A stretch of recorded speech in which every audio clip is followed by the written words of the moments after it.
One of the oldest and most beloved churches in all Christendom is the Hagia Sophia, or the Hagia Sophia, built in around 500 AD, and then later converted into a mosque when the Ottomans took over the city, and now a beautiful museum. And it forms kind of the center, one of the centerpieces of the city, because it's built on a large hill. In Revelations, it kind of serves as a focal point for your spatial awareness of the city.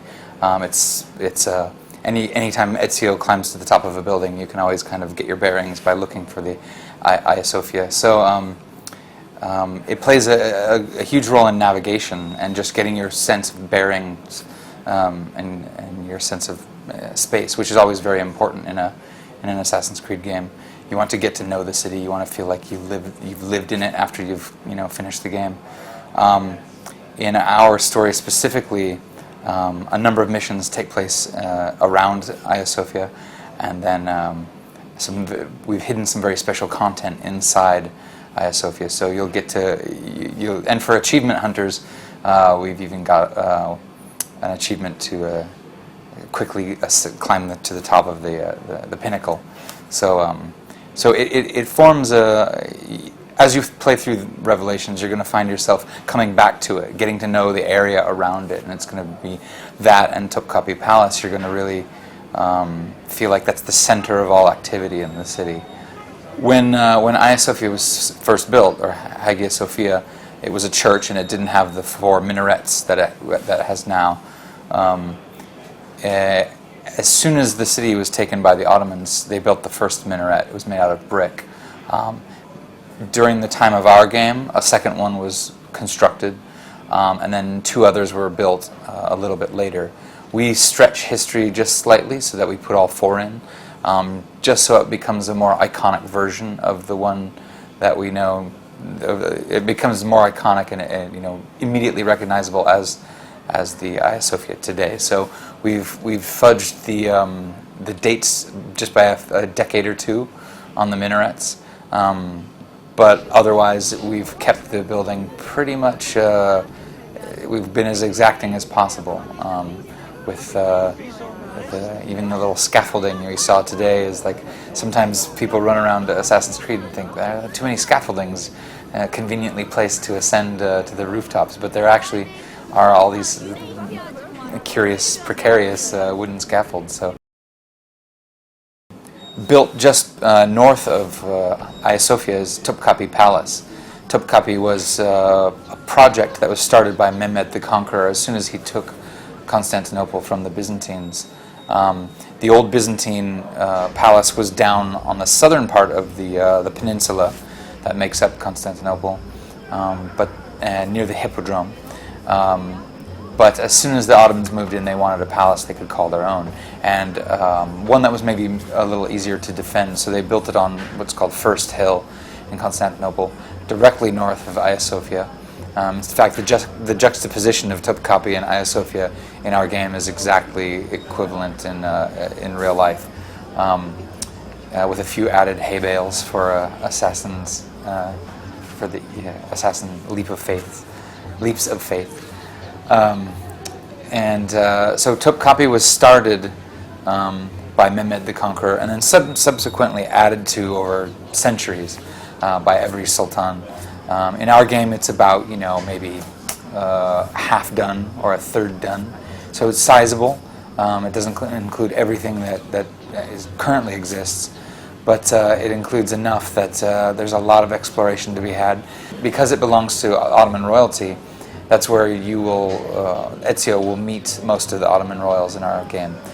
Prince Suleiman, Prince Ahmed, some of the top janissaries, which are the elite soldiers, the elite sultan soldiers. So that's where all the royalty will be gathered, and Ezio will return to Topkapi a number of times in the game to push the royal family, like what do they call it? The internecine war that's brewing between the brothers who are vying for the sultanate. Also, another project that was close to the Sultan Mehmed the Conqueror's heart was the Grand Bazaar, and it was he built it. I think in the decade he begun construction in the decades after the fall of Constantinople as a kind of central hub for all commerce in the city.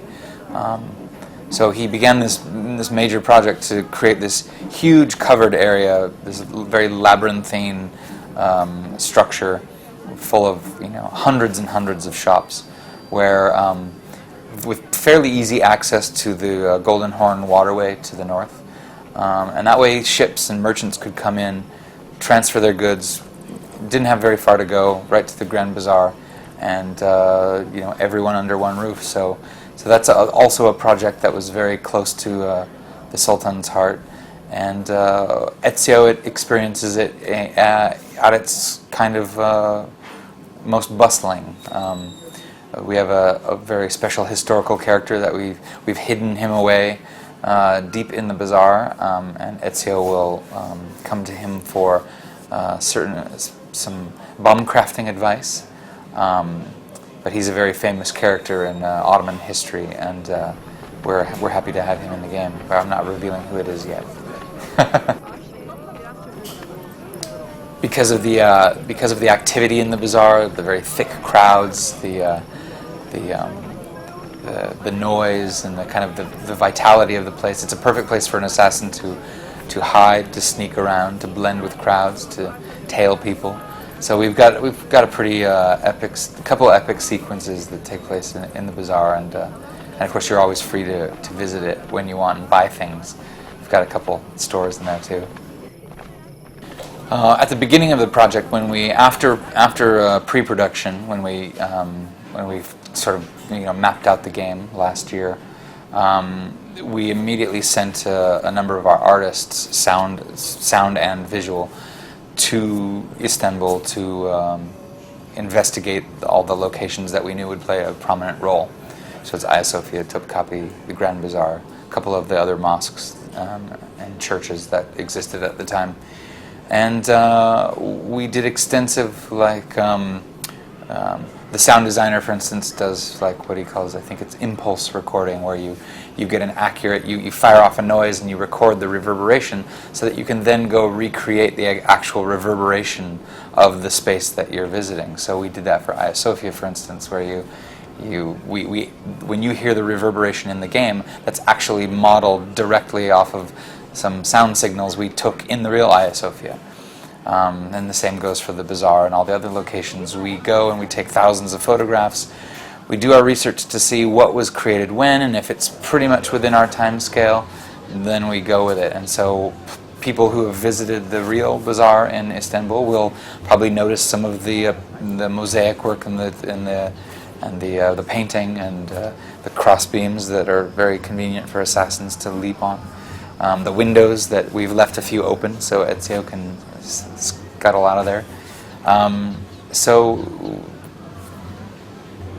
these are the kind of things we try to do, and within reason we try to stay very accurate, unless something just is just close enough and we just can't live without it. Yeah. So you didn't go around shooting guns? No. No.